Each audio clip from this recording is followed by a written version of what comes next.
So I will be calculating the rebate amount for the first category. How to calculate that? So I will be working here 50,000 into 8% into, I'll be writing here, okay, 50,000 into 8% into how many days after 31st December 2011, how many days, that is belongs to next financial year. 78 days divided by this 8% is for 365 days, so then equal to 365 or 366, you can put 366 based on the, so 50,000 into 8% into 78 divided by 366 equal to 852 point something will come, 852.46. This is first category. What is the meaning of this 852.46? What is the meaning of this 852.46? This 852.46 is a discount income which is not belongs to 2011, which is not belongs to 2011, which is belongs to only 2012. This is called rebate on bill discounting. This is called rebate on bill discounting. Like this, all other thing you please calculate. 418.85, then 673.22, then 1224.59. If you add all the amount, how much you are getting? So 3169.12.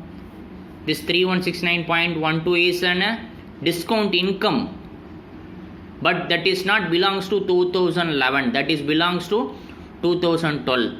But in 2011, how can we account this income? How can we account this figure? Because if it is an income, we have to transfer to P&L account. If it is an income, we have to transfer to P&L account. This is not income, belongs to 2011. So in 2011, how to account this amount? 3169.12, how to account? So interest account, interest and discount account, debit to, if it is present year income, I will transfer to P&L, but this is not belongs to present year income, this is belongs to next year income. So in the present year, I will account under the head of to rebate on bill discounting. Okay, 3169.12, 3169.12. Okay.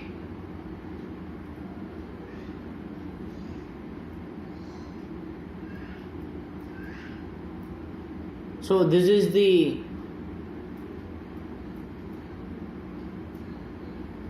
entry. This is the entry. With this problem is over. This problem, they are asking only rebate on bill discounting amount, not total interest. They are asking only rebate on bill discounting amount, not total interest. So we calculated only rebate on bill discounting portion. Okay. So next problem we will move. Next problem we will move. So this is the next problem. On 31st March 2011, Victory Bank had a balance of 18 crores in rebate on bill discounting account. So on 31st March 2011, they have already some balance in the rebate on bill discounting account. How much is the balance? 18 crore. What is the meaning of this one actually?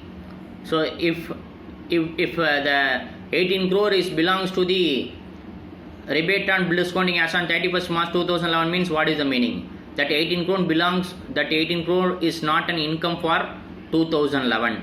That 18 crore is not an income for 10-11. That is April 10 to March 2011. This 18 crore is not an income. This is next year income or further upcoming years income, not to the income for the present year. Why? Because maturity is not happening. Bill maturity is not happening in the same year. Bill maturity is happening in the subsequent year. So we have to apportion the income between the years according to the time and period. According to the time and period, proportionately we have to apportion the income. Okay. So on 31st March 2011, Victory Bank is already having 18 crores in rebate on bill discounting account. During the year ended 31st March 2012, next year, Victory Bank Limited discounted bills of exchange of 8,000 crore, charging interest 18% per annum. The average period of discount being 73 days. Of this bill of exchange, 1,200 crore were due for relation from the acceptor customers after 31st March 2012. The average period outstanding after 31st March being 36.5 days. So what they are trying to say?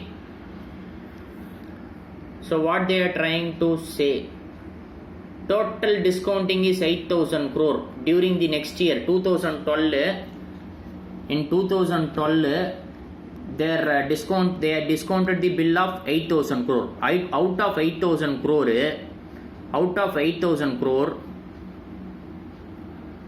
1,200 crore is not matured within the same year. 1,200 crore is not matured within the same year, meaning 1,200 crore income is not matured within the same year. There are certain portion which is matured in the next financial year after 2012. So what is the duration actually? Total duration is 73 days. Out of which 36.5 days. Average period outstanding, next page I am reading actually, 36.5 days belongs to the next financial year. First one is 10-11, the balance is 18 crore. 11-12 they earned 8,000 crore, out of which 1,200 crore belongs to 2 financial year. Income accrued between the financial years. Point is, after 31st March 2012 also there are some income which is to be realized. Okay, so accordingly we have to calculate the problem. Accordingly we have to solve the problem. So first step in the problem, opening balance. Opening balance means previous year 18 crore is a rebate on bill discounting. 31st March 2011 they have a balance of 18 crore. Correct? This 18 crore we have to transfer to income account. So that I am reversing the entry. That is the first entry. Rebate on bill discounting account debit to discount on bills. I am transferring rebate to discount on bills account. Thereafter from here I will transfer to P&L account. Next entry I will transfer to P&L account. So I am transferring the opening balance to the income account. Discount on bills account I am transferring 18 crore. That is the first entry. Second entry is during the year the company purchased bill worth of 5,000 crore. That is what discussed there. What they said actually, total bill of exchange is 8,000 crore, charging interest 18% per annum. 8,000 crore is the bill worth. Bill total value is 8,000 crore, not income actually. This is not income. Please rectify yourself. This is not income. This is total bill value. Like I said, no, 1 crore is the total purchase figure. Okay. So like this year 8,000 crore of bill I purchased, for that I am charging 18% per annum income, 18% per annum interest. Okay, that is my discount income. 18% per annum is my discount income. Average period of discount for 73 days. 73 days I am collecting the money. This 8,000 crore thing is I am collecting in 73 days, so that I have to charge interest for 73 days. That is my discount income. So what I will do? So I am purchasing 8,000 crore of bills and I am paying 7712 crores to my 7712 crore to my client. Okay, balance 288 crores is the income for me. How this 288 crores is arrived? So if you go through, 8,000 crores into rate of interest is 18% per annum into 18% per annum into 73 bar 365 days. 18% is per annum. 365 days 18% na 73 days how much interest? 288 days is my total income. 288 rupees is my total income. 288 rupees is my total income. Out of this 288 rupees, how much belongs to, out of this 288 rupees, 1200 crores worth of collection is not made within the same year. 1200 crores worth of collection is not made within the same year. For that I have to work out the rebate on bill discounting. How to identify that? So I will be working out this one. So first thing is opening balance transfer, rebate on bill discounting account.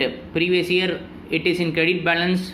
This year I am debiting and transferring to discount on bills account. This is on 2012. Okay, 1st April 2012. Correct. How much? 18 crore is the closing balance for previous year. This year I am transferring to the income account, discount on bills account I am transferring. Okay, this is the first entry. Second entry is purchases made during the year. Bills purchase made during the year. Bills purchase account debit to client account. How much I am going to pay him? Credit to discount income, total income. This is total income inclusive of rebate. So 8,000 is my total purchase, out of which I am paying to vendor 7712. Balance is my discount income. How I arrived this discount income? Total is 8,000 crore of purchase. 8% rate of interest I am charging, that is 18% I am charging 18 divided by 100 into how many days average duration of maturity of bill is 73 days. 73 divided by 365 equal to 288. So 8,000 is the total bills I am purchasing, out of which 7712 I am paying to client. Balance is my 288 is my total discount income. Out of this total discount income, all 288 we are collecting in the same year, or some bills we are going to collect in the next year. That is the question. As per the question, some bills we are not collecting on the same year, we are collecting on the only next year. How much actually? 1200 crore we are collecting in the next year. How we are collecting? 1200 crore into 18%, that is 18 divided by 100 into what is the average duration which is there in the next year as per the question? 36.5, correct? 36.5 or something else.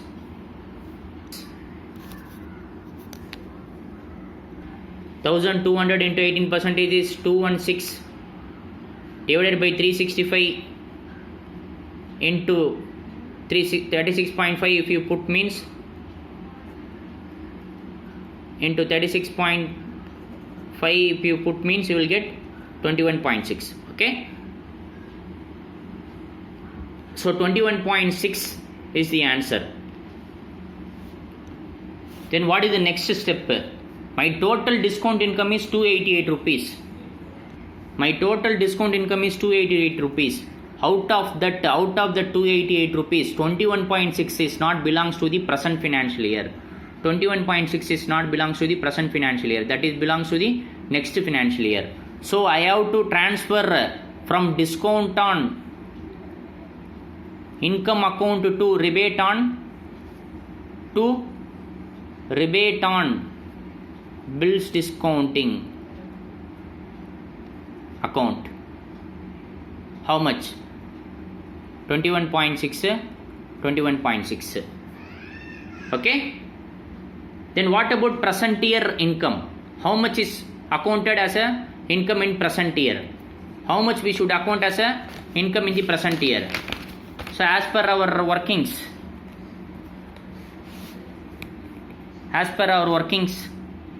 opening balance previous year rebate, this year income 18 crore, I transferred already to discount on bills count income account, plus present year income 288, out of which 21.6 not belongs to the present year. So we transferred to next financial year. What is the next step? Present year income is how much? Present year income I have to transfer to P&L account, right? So discount on bills account debit to P&L account. Discount on bills account debit to P&L account credit. How much? Opening balance 18 plus 288 minus 21.6. Opening balance is belongs to previous year rebate, this year income. 288 is the total present year discount income. Out of is 21.6 not 6 is not belongs to the present year, this is belongs to the next year. So we passed the journal entry, we transferred to rebate on discounting account. So if you do this, how much is coming? 284.4. 284.4. Okay. So this is the problem. After this, you please prepare ledgers also. We'll move to the next problem now. So the next topic is secured and unsecured advance. What is advance first of all? So advance means what?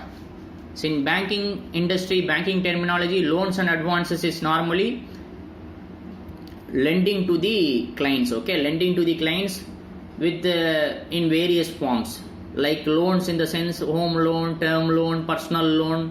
Advances in the sense cash credit, bank OD overdraft facility, working capital facility, temporary overdraft facility. All these types are belongs to advance. Okay, so this is nothing but granting loans and amount to the customer. Okay, for the purpose of business. Okay, so now what is the secured and unsecured advance? Secured advance means when we are providing loan to the customer, we will not provide the loan without any security. Meaning, when we provide the loan, we will obtain the security from the customer. Why we are obtaining security from the customer? In case the customer is not paying the loan.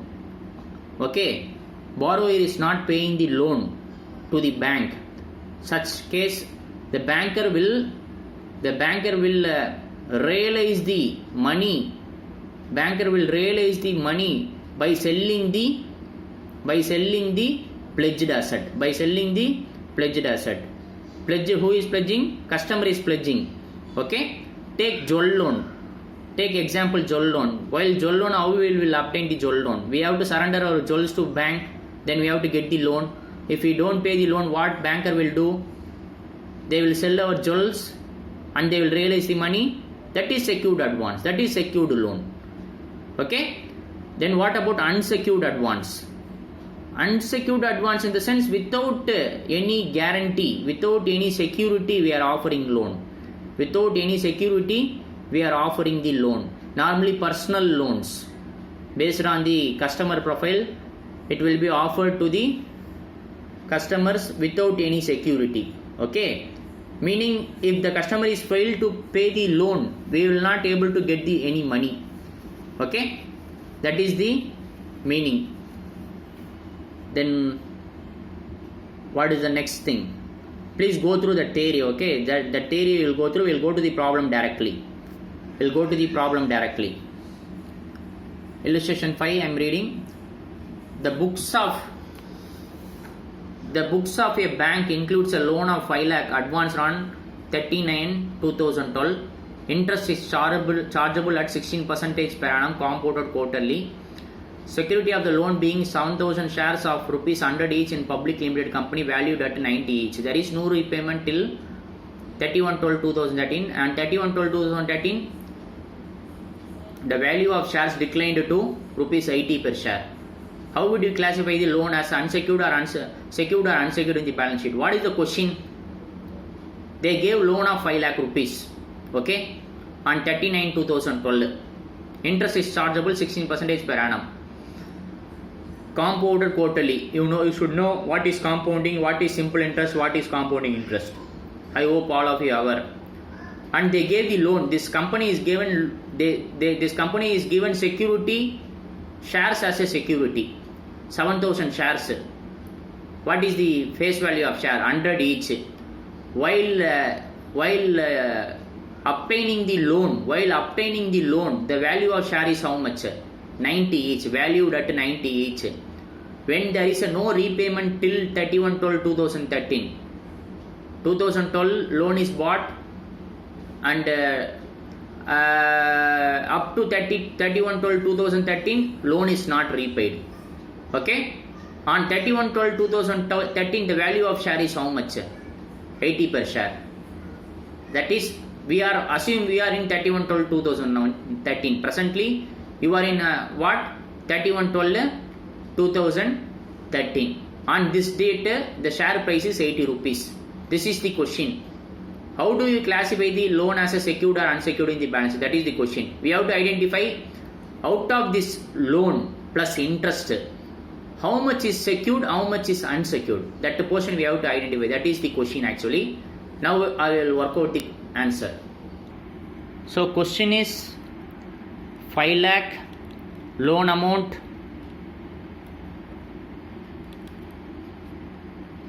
16% per annum interest compounded quarterly, security 7,000 shares, totally 3 rates: 100, 90, 80. Face value 100, valued at 39/2012, market price at 31/12/2013. This is the question, correct? 5 lakh loan amount, 16% per annum interest compounded quarterly, security offered by the client is 7,000 share. Meaning, what is the security meaning? If the client is not repaying the amount, they defaulted the amount, means then banker can sell the shares and realize the money. That is the meaning. That is why they have given it as security. Now we will work out what is the total liability of the client. What is the total liability of the client? Opening balance. Opening balance is when actually? 1. We can take it 1/10/2012 because 39/2012 is the, as on that date. What is the opening balance? Closing balance is 5 lakh. So opening balance as on 1/10/2012 is 5 lakh rupees. Correct? This fellow did not pay the loan. This fellow did not pay the loan from 1/10/2012 to 1/10/2012 to up to 31/12/2013. He is not repaid the amount. Or else assume we have to arrive what is the outstanding on this date 31/12/2013. What is the outstanding we have to identify. So 5 lakh is the opening balance. Rate of interest is 16%. Rate of interest is how much? 16% per annum. Compounded quarterly. What is the meaning compounded quarterly? In 1 year, how many quarters totally? In 1 year, how many quarters? One quarter is consist of how many months? One quarter consists of how many months? 3 months. Okay, quarterly reporting 3 months. So per quarter, what is the rate of interest? Per quarter, what is the rate of interest? If one quarter consists of 3 months, now totally how many quarters in a year? 4 quarters totally. 4 quarters, 4 into 3, 12. So 4 quarters.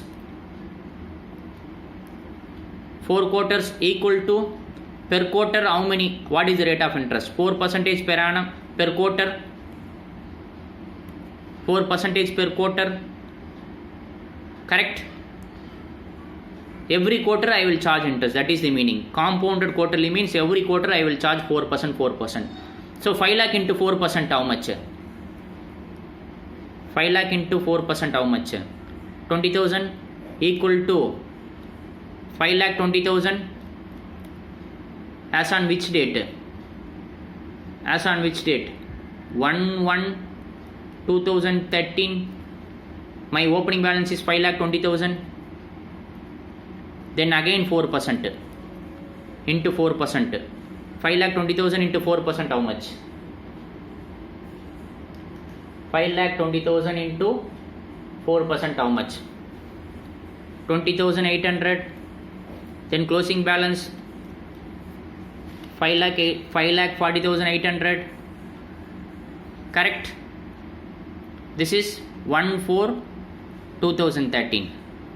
Again 4% interest. Again 4% interest. 5 lakh 40,000 into 800. 21,632. Closing balance 562.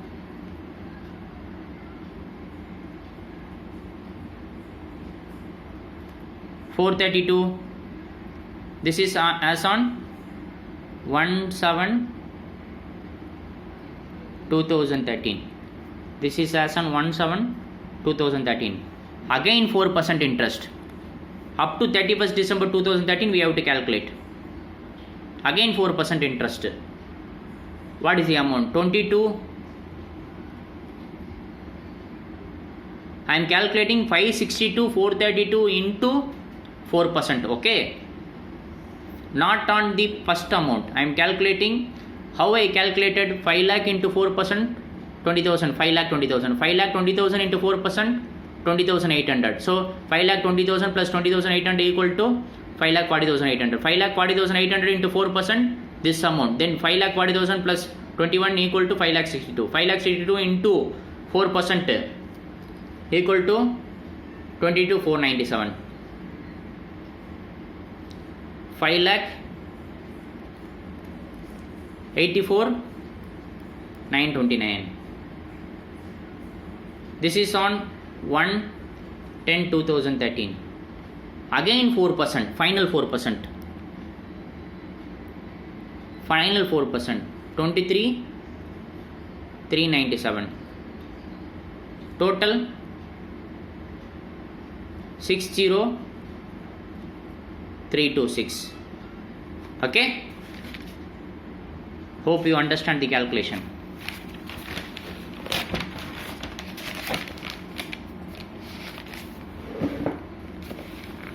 So next step, my loan amount is 5 lakh. Loan.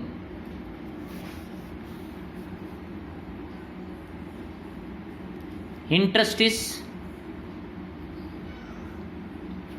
1,08,326. Add all the interest amount, you will get this amount. From our working, you please add all the interest, you will get this amount. So total is 6,08,326. As on which date? 31st December 2013.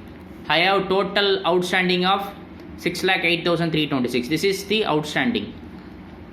What is the security I have? Security I have on bank. As a banker, how much security I have? 7,000 shares. 7,000 shares into which rate I have to apply? 100 or 90 or 80? So you have to think logically. As on 31st March 2013, as on 31st December 2013, the rate is 80.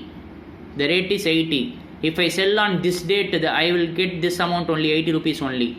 So I am calculating for this date only. The amount is for this date. So on this date, what is the realizable value? That only I have to take it. Okay. So 7,000 into 80, 5,60,000. Okay, 5,60,000, 48,326. What is the meaning? 6,08,326 is my total outstanding amount from my customer, out of which I have a security worth of 5,60,000. because I have shares of 7,000 shares into 80 rupees. 5,60,000 is a security amount. So total receivable is this much, 6,08,326. Out of which 5,60,000 I have a security. Balance 48,326 I don't have security. Balance 48,326 I don't have security. So secured, unsecured, secured, unsecured. Secured portion is 5,60,000. Unsecured portion is 48,326. Okay, this is the answer.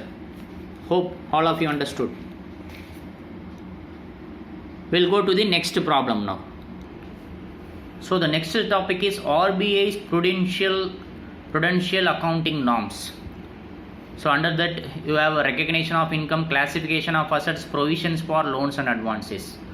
So banking industry is little bit different from other industries in the way especially the accounting norms and all, they have to follow the procedures laid down by RBI bankings. Okay, so recognition of income, how to recognize income, you know, interest income, discount income, commission income, all type of income is the income for banks, correct? How to account this recognition, when to account, how to account, if it is a good debts, how to account, if it is a bad debts, how to account. That is what recognition of income. Classification of assets, that also we will discuss. Before that we will understand what is recognition of income. Okay, so recognition of income, come to the next page, come to this one. I am reading. Recognition of income, as per RBI norms, every bank must recognize its income. Very simple actually, you can easily understand. Under cash basis for income for non-performing asset and accrual basis for income on performing asset. You should know what is cash basis accounting, you should know what is accrual basis accounting. So accrual basis accounting is what? Whenever the transaction is occurred or incurred, we have to account the entries in the books of accounts. We should not wait for the cash event. We should not wait for the cash event. That is accrual basis. Transaction is entered into the books of accounts whenever it is occurred. Okay.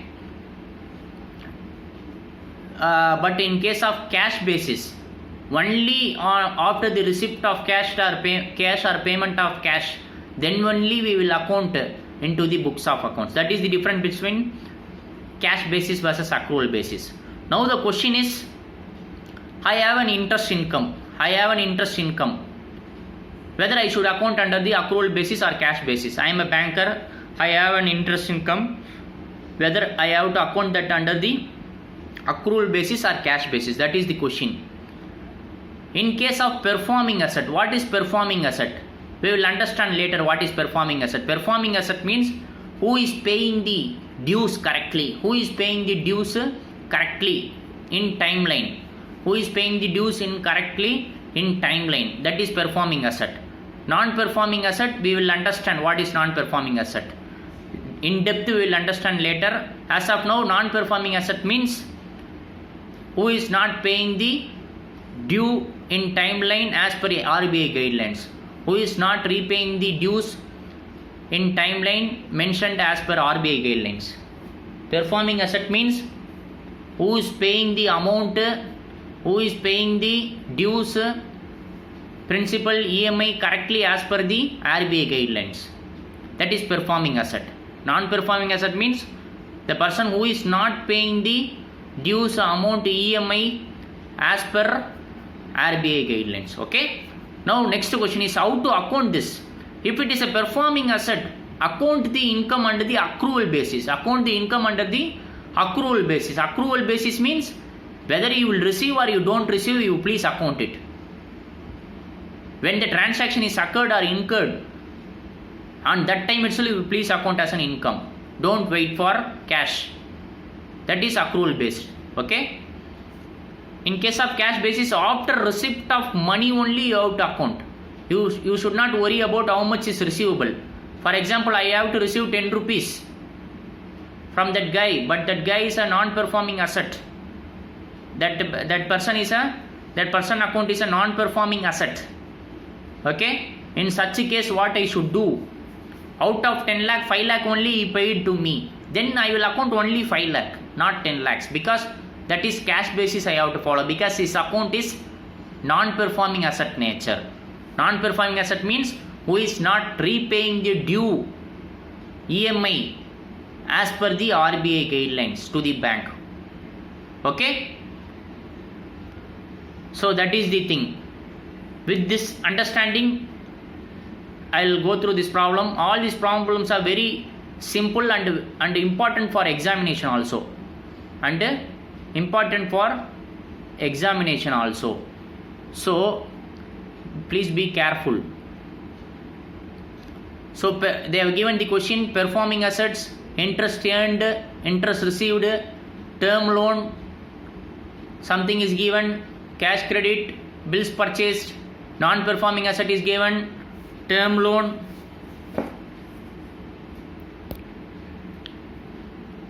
cash credit, overdraft, bills purchased, and everything is given. So now the point is two heading is given. One is interest earned, interest received. What is the difference between these two? What is the meaning of interest earned? Interest earned means it is accrued during the year. It is accrued during the year. Interest received means actually cash received during the year. Actually this much I am received during the year. This is accrued during the year. Accrued means actually as an income. It should be accounted as an income during the year based on the accrual basis.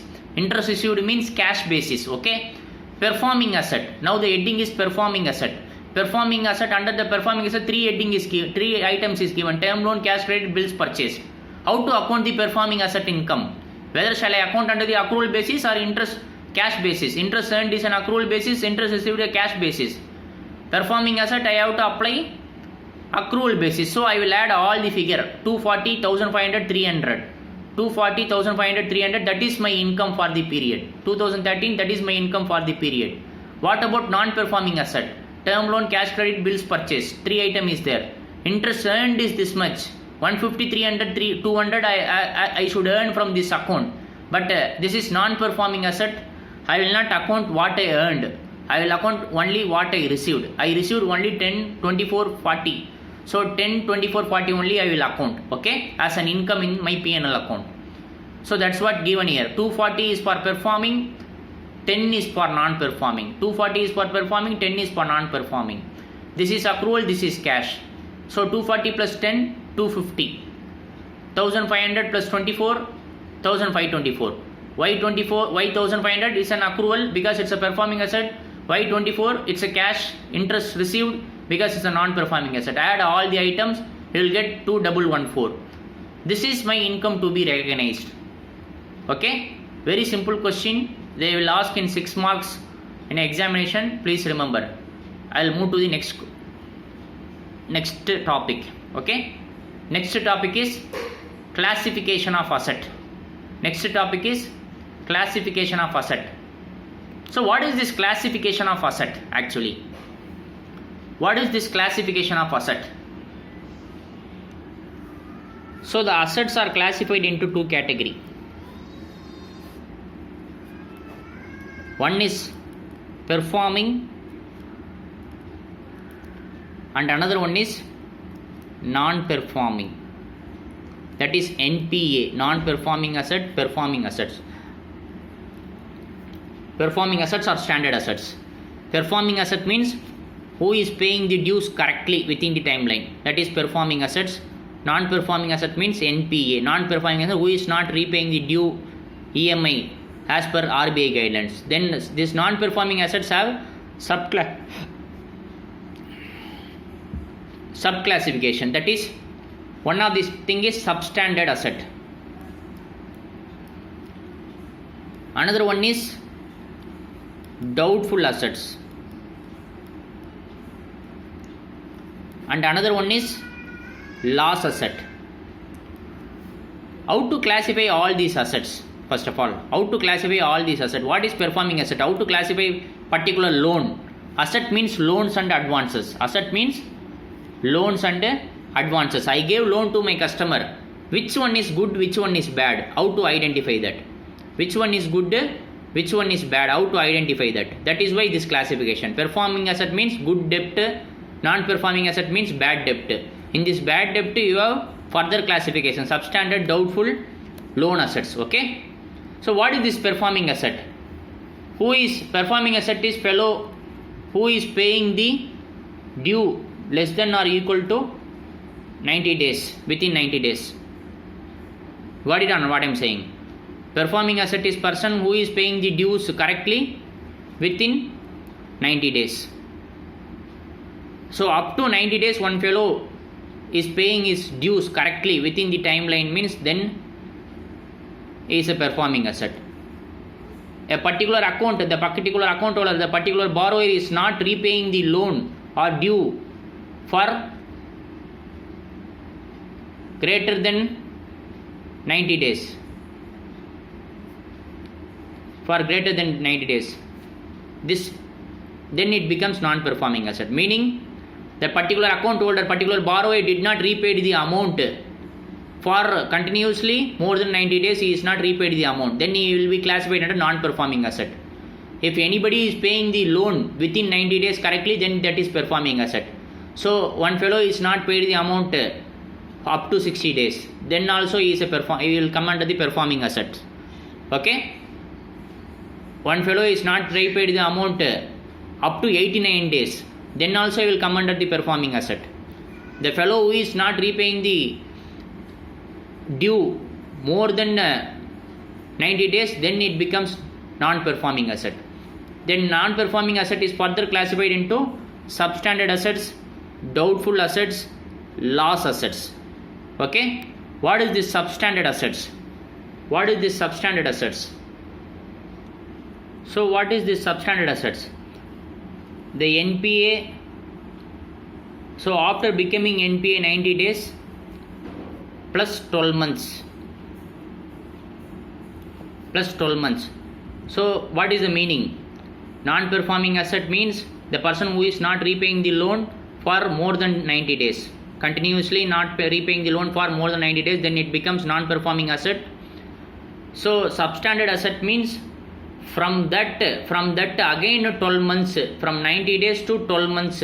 Okay, after completion of 90 days, again next 12 months also this fellow is not repaying the amount, continuously 12 months is not repaid the amount, then that asset becomes substandard asset, then that asset becomes substandard asset.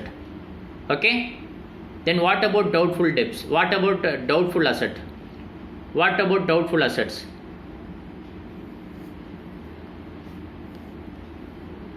This is the next stage of substandard asset. This is the next stage of substandard asset. Okay, so meaning first is 90 days, after 90 days it becomes NPA. So up to 12 months, if the client is not repaid the amount, then it becomes substandard assets. So after 12 months also he is not becomes, after 12 months also he is not repaid the amount, then it becomes substandard asset. Then it becomes doubtful asset, then it becomes doubtful assets. So first is 90 days up to more than 90 days he is not repaid the amount, it becomes NPA. So after that again we have waited for 12 months, banker is waited for 12 months, he is not repaid the amount, so it becomes substandard asset. So this 12 months is also over, till after that also he is not repaid the amount, then it becomes doubtful assets. Okay, then what about loss assets? Loss asset might happen anytime. Loss assets might happen anytime, meaning for example just now freshly I have given on loan 1 crore rupees loan I have given.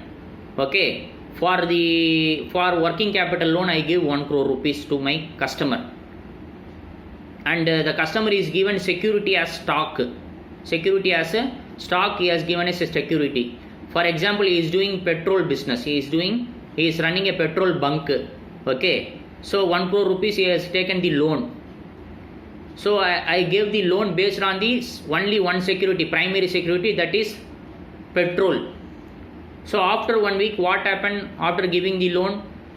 Due to some fire accident, total petrol bunk itself got damaged due to fire and all the petrols are burnt actually. So all the stock, whatever the stock he has given as a security is lost actually due to fire. So now can I able to recover anything from him? The customer, the borrower is also absconded. He is not alive. Due to in that fire accident also he also died actually. Due to that fire accident that owner is also died. So stock is also not there. Petrol is burnt. The owner is also not alive. So that is called loss asset. I have to write off immediately. Loss asset means I cannot able to recover anything from that asset. Okay, that is the meaning. So why this classification is required? Why this classification is required? Performing asset, non-performing asset. Why this classification is required? Because as per RBI guidelines, we have to make every year provisions. We have to make every year provisions for doubtful debts. Provision for doubtful debts you have to make, right? Like any other business, we have to make provision for this business also. But as per RBI guidelines, you can't decide on your own. You can't decide on your own. There is a provision. There is a provision, rate of provision, which is given under the RBI. That rate only we have to follow. If it is a performing asset, what is the rate of provision we have to charge on debts? If it is a non-performing asset, what is the rate of provision we have to charge? If it is a substandard asset, what is the rate of provision we have to charge? If it is a doubtful asset, what is the rate of provision we have to charge? If it is a loss asset, what is the rate of provision we have to charge? That is the question. For that only this classification is required. So performing asset, non-performing asset, substandard asset, doubtful asset, loan, loss asset. For all these assets, there is a rate of provision is different. We have to reduce from our loans and advance this amount only, this rate only. We will understand from the material what is the rate given under the material. Okay. So just go through the material. Standard or performing asset. Performing asset means who is repaying the dues, loan amount, EMI correctly within 90 days. Provision required is how much? 0.4%. This is memory power. Your memory power is required. You have to remember all this provision rate. Very important for examination purpose. So because performing asset less risk, so I am providing less provision. 0.4% minimum I have to provide. Even though it is performing, I have to provide. Even though it is performing, remember I have to provide. Okay. So I am directly coming to this tabular column, tabular format. So what is the provision?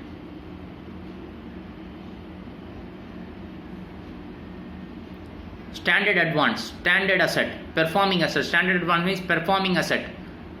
What is the provision? Direct advances to agricultural. If I give loan to agricultural and SME, small medium enterprise, rate of provision is 0.25. Please remember, you have to memorize. I don't have any job in this. You have to remember the rate of interest and you have to apply simply that in answers. That is the expectation from the institute. You have to remember your memory power is tested here actually. Please remember. Standard advances. Advances to commercial real estate sector. If I give loan to real estate, that is performing asset. Standard advance means performing. Standard advance means performing assets. Standard advance means performing assets. Okay. If it is a commercial real estate means 1%. All other loans I have to provide 0.4%. This is what rate of interest for performing asset.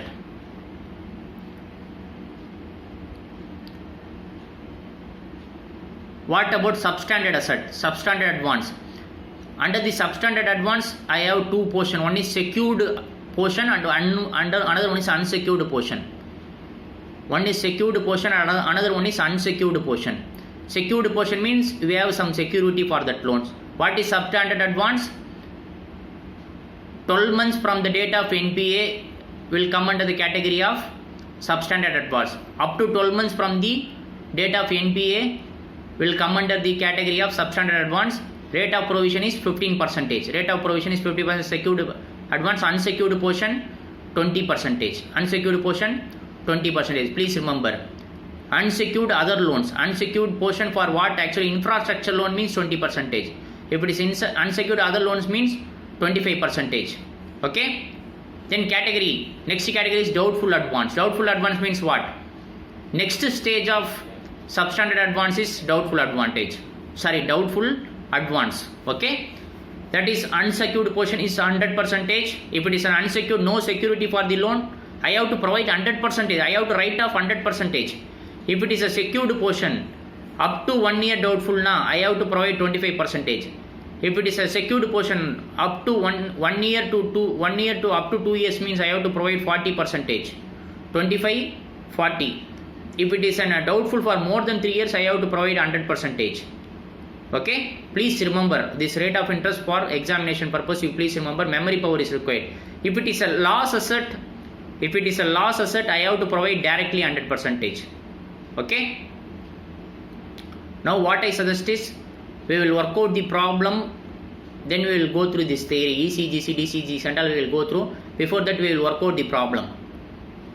Simply I am going to work out. I am not going to work out in my notebook. I am going to read. What I am going to read? Standard. What is the amount? Standard means what is the question? Calculate the amount of provision. That is the question. That is the question.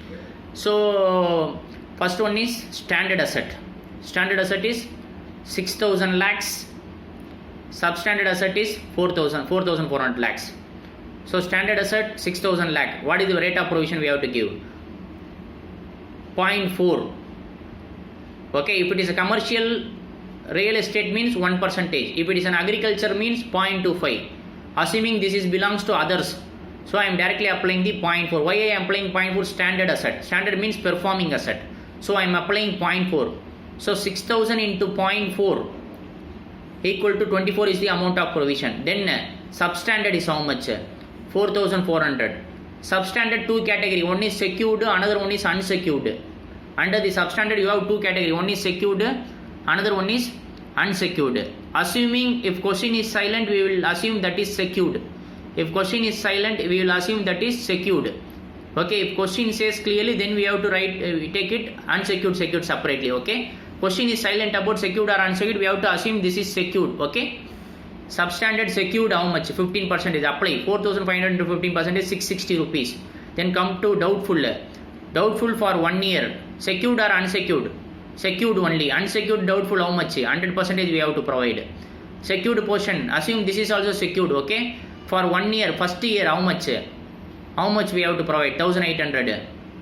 Remember, please remember. 1,000 1 year, 25%. 2 years, 40%. 3 years, up to 1 year it is 25. 1 to 3 years it is 40. More than 3 years means what? 100%. Loss asset 100%. Then into multiply it. Then you will get total provision 4134. You can expect 8 marks problem. You should remember the rate of interest. Okay. Come to the next problem.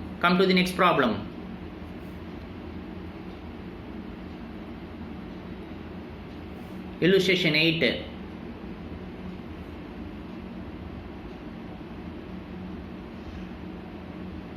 So what I suggest is, before going through my video, you should remember the rate of interest and continue my video. Better you remember all the rate of interest first, then you continue the video, so that you can cope up with the answer, so that you can cope up with the video easily.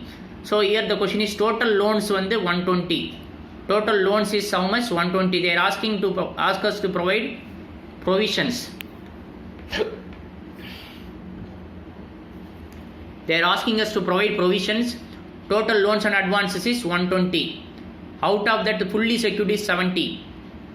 Amount overdue for 15 months 20. Overdue for more than 2.5 years, less than 3 years 10. Out of that, secured is 5 lakh. Unsecured advance not recoverable 20. This is the question. We have to arrive the provision. I will solve this problem in notebook. So how to solve this one?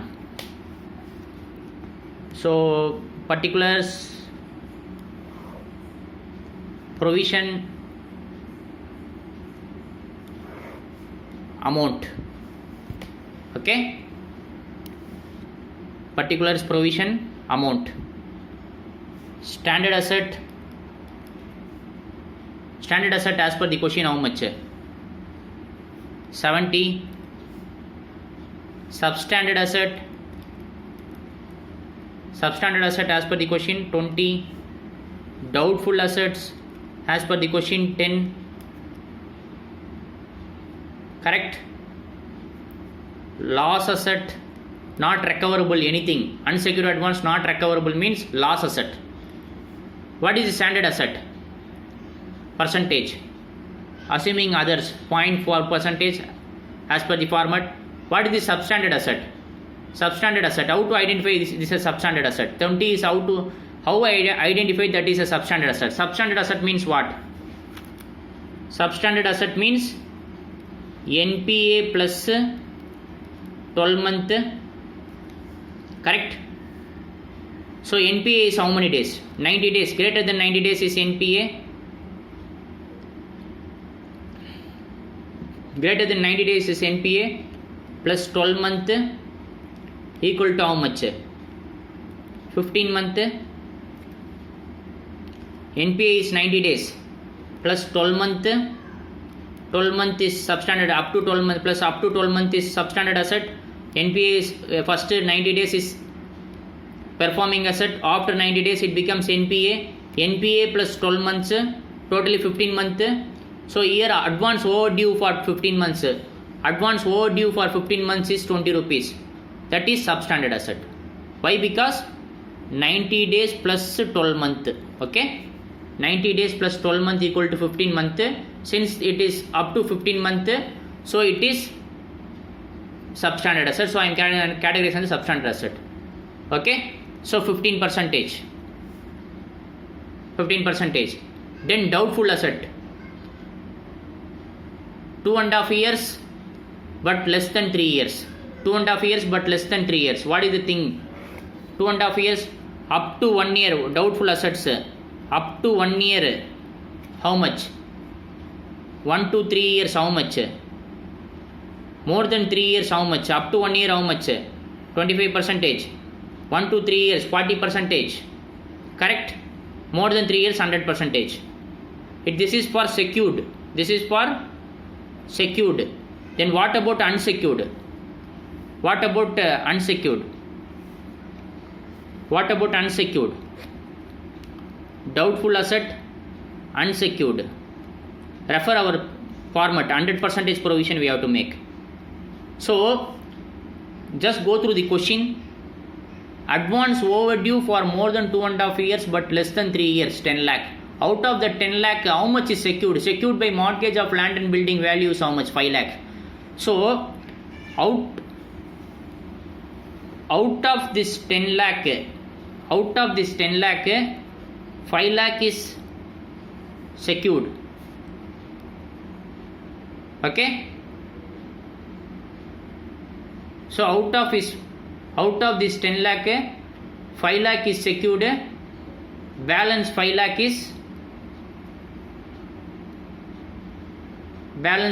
is unsecured. Okay. So the point is, out of this 10 lakh, 5 lakh is secured, 5 lakh is unsecured. 5 lakh is secured means, which is coming under 2.5 years to but less than 3 years means this category it is coming. 1 to 3 years category coming. So 40% I will apply provision. What about unsecured 5 lakh? We have to provide 100%. So 5 lakh into 100% 5 lakh, 5 lakh into 40% 2 lakh. So 2 lakh plus 5 lakh equal to 7 lakh. Okay.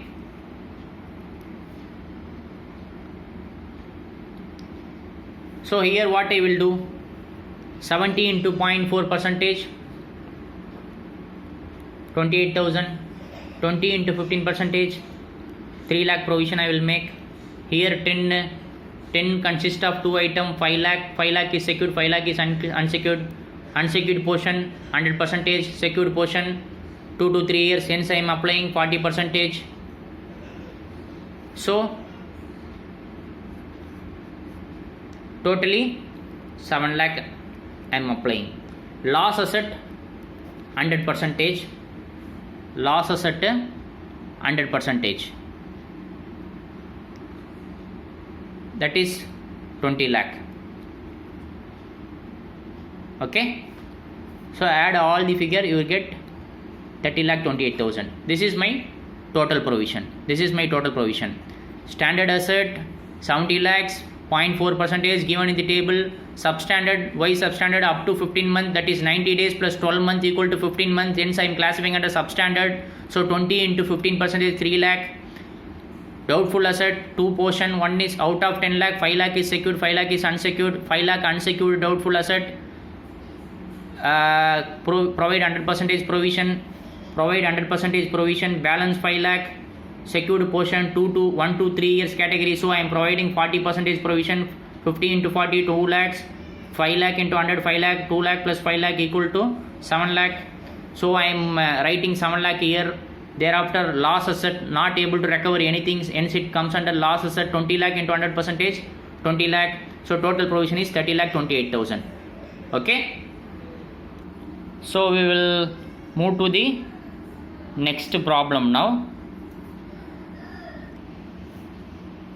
Please come to the above page explanation. After this table provision non-performing asset table, you have loss assets. After that you please come. So what we are going to understand is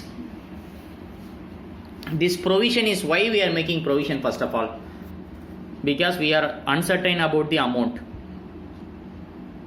and RBI says that we have to make provision. That's why we are making provision in the books of accounts, meaning we may not be able to collect the amount. That is the reason why we are classifying the assets also, performing asset, non-performing asset, everything we are classifying. Reason because uncertainty in the amount, and we have to make the provision accordingly. But if the amount is guaranteed, if the loan amount is guaranteed by the government, when the government will guarantee the loan amount on behalf of the borrower, there will be certain business like export business. To promote the export, government will give guarantee on behalf of the exporter. Government will guarantee. Meaning, if somebody is doing export, they need money for that also. Correct?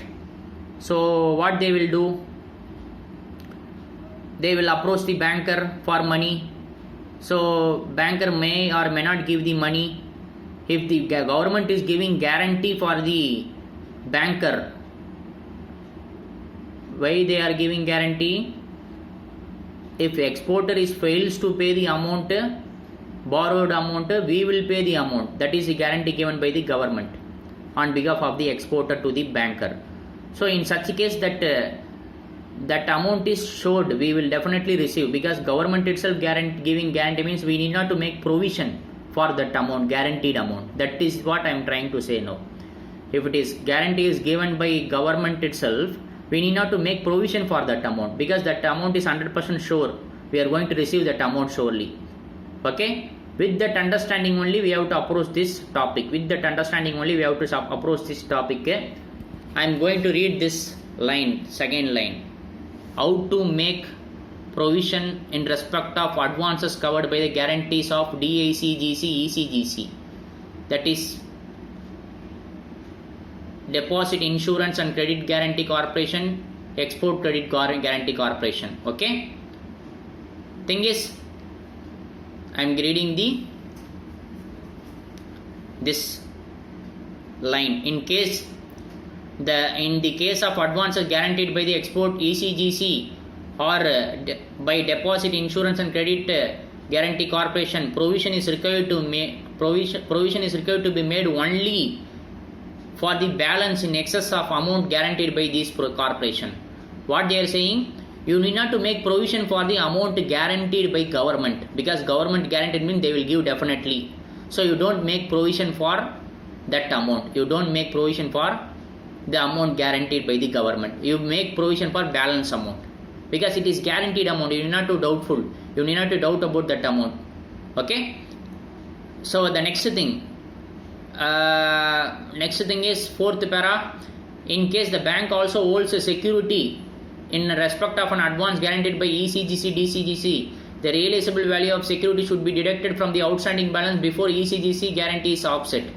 What they are saying, this banker is having another security also, not only ECGC. For the same loan, the one fellow exporter is got loan from this bank.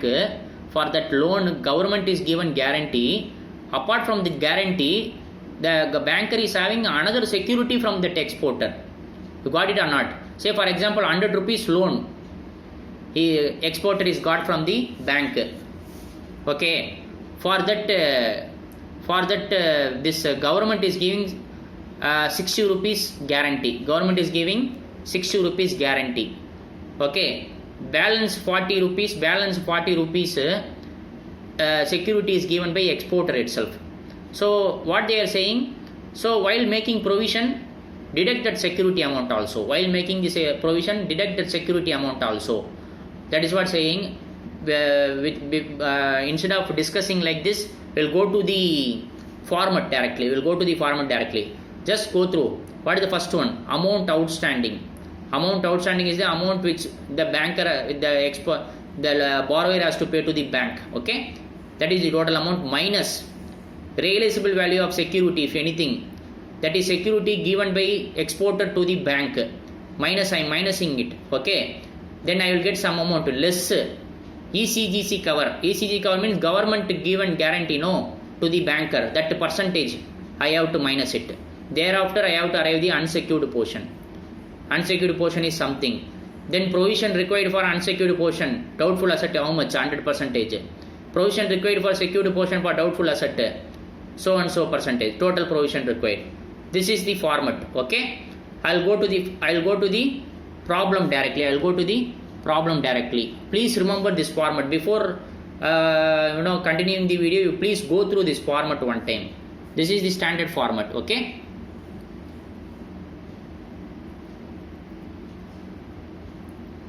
So this is the question.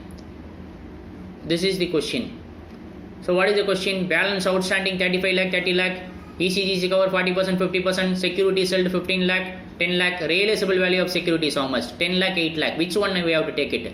Security value or realizable value? Realizable value only we have to take it. What is realizable value? If I sell today in the market, this is the amount only I will get it. Not 15 lakh I will not get. 10 lakh only I will get. 10 lakh I will not get. Only 8 lakh I will get. Term loan, export loan. Two type of loan is given here. So this is the question. Okay. We have to work out the answer. Okay. We will work out the answer now. So I am writing the format only. Okay. Term loan, export credit. This is format. Directly I am writing the answer. So balance outstanding. As per the question, balance outstanding is 35 lakh, 30 lakh. 35 lakh, 30 lakh. Minus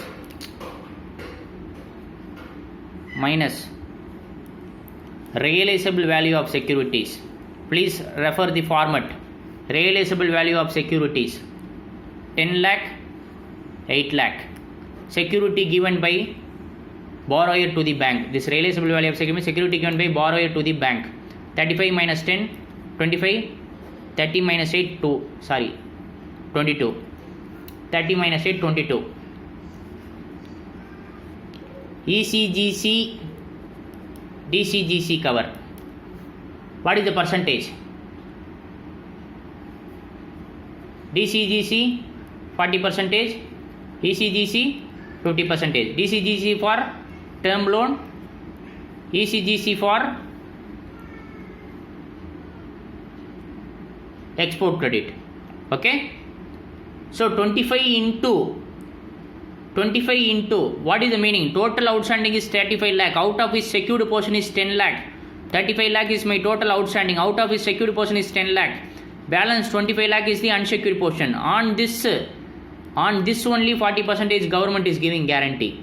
25 into 40%, 10. 22 into 50%, 11. This is guarantee given by government. 10 lakh is given guarantee given by government. 11 lakh guarantee given by government. 25 minus 10, 15. 22 minus 11, 11. What is the meaning of this 15? What is the meaning of this 11? This is unsecured portion. No guarantee, no warranty, nothing is available. Unsecured portion. Okay. So loan is given on 2006. Loan is given on 2006 as per the question. Now we are in 2012 as per the question. So how many years difference? 2006 to 2012, 6 years different. 6 years this fellow is not repaid the amount. 6 years this fellow is not repaid the amount. Two portion, one is secured portion, another one is unsecured portion. 6 years means it is coming under doubtful assets, correct? It is coming under doubtful assets, correct? Doubtful assets you have two category, correct? One is unsecured, another one is secured, correct? Unsecured, what is the treatment? 100% provision. So 15 11 is unsecured. This 15 and 11 is unsecured. Answer 15 11 is unsecured. Secured is how much? Secured is how much? This you forget. This 10 11 you forget. You need not to make any provision for this 10 11 because this is guarantee given by government. What is secured here? 10 8 is secured. 10 8 is secured. How many years actually gap? 2006 2012, 6 years. Secured portion doubtful assets more than 3 years. Secured portion doubtful asset more than 3 years. What is the rate of provision? 100%. So for this also 100%.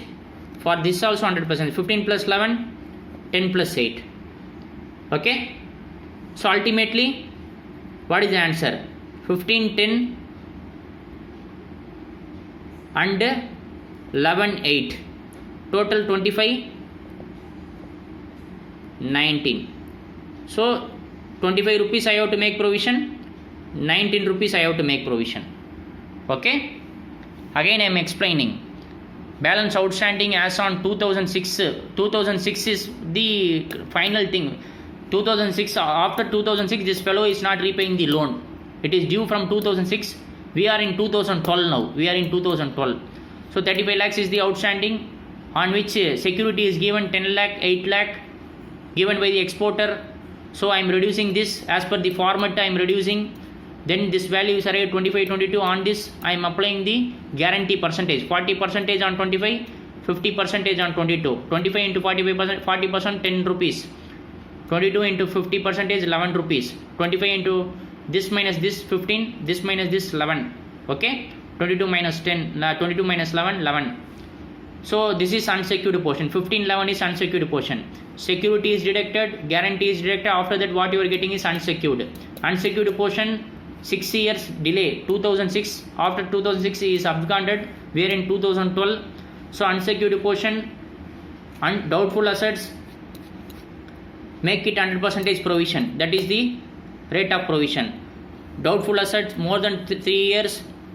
Secured portion also, make it 100% provision. So 10 plus 8, all together, all the amount, this plus this plus this security, 10 plus 8 also should be 100% provision made. 15 plus 11 for this also 100% provision should be made. Okay. So this is the answer. Please, we'll work out the next problem now. So final problem. This one I will work out from the video itself. So credit outstanding 90 lakhs. Bank hold securities worth 22.5 lakhs. Realizable value. Assume that is realizable value. Guarantee given by ECGC, that is government 50%. ECGC, DACGC, this under government institution. Okay. The above advance has remained doubtful for more than 3 years. Then it is coming under doubtful assets. It is coming under doubtful assets. Doubtful for more than 3 years means it is doubtful assets more than 3 years. That is the meaning they are saying. So what I have to do? Loan outstanding. I am going to read the answer as it is. So loan outstanding minus security, realizable value of security given in the security question 22.5 90 minus 22.5 equal to 67.5. Then ECGC cover on this amount 67.5 into 50%, that is 33.75. If you minus it, then you will get the unsecured portion. Unsecured portion is 33.75. Then how much provision we have to make it now? Unsecured portion, doubtful asset 100% provided. Secured portion more than 3 years. more than 3 years secured portion. Secured portion is how much in this question? 22.5 is my secured portion, secured by the security, but this is older than 3 years. Doubtful asset more than 3 years assets, even it is a secured portion, how much we have to make? 100%. So add all this figure, add all this figure, you will get 56.25. That is your total provision. Okay. Then next one is simple. Already we discussed, and I will discuss. Second question is standard asset. They are asking us to provide provision for this category. This is separate thing. Standard asset 4,500. How many percent? How much we have to? What is the rate of provision? 0.4%. Substandard asset. Assuming this is secured advance. Assuming this is secured advance. 3300. We have to provide 15%. Doubtful assets for up to 1 year. How much we have to make it provision? 25%. Assuming this is secured for 2 years. 2 and 3 years. Up to 2 to 3 years. We have to make 40%. For more than 3 years, we have to make 100%. Last asset, we have to make 100%. Now I will go to the answer.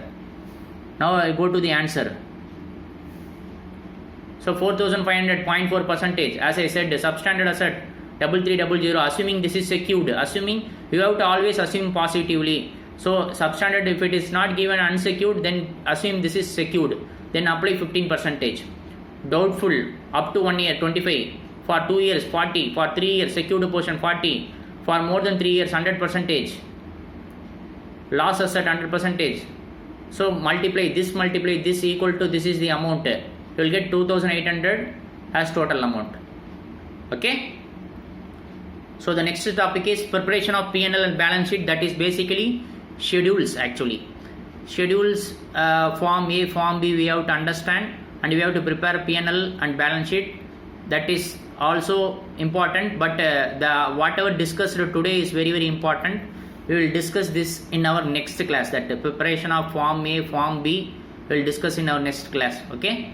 Thank you.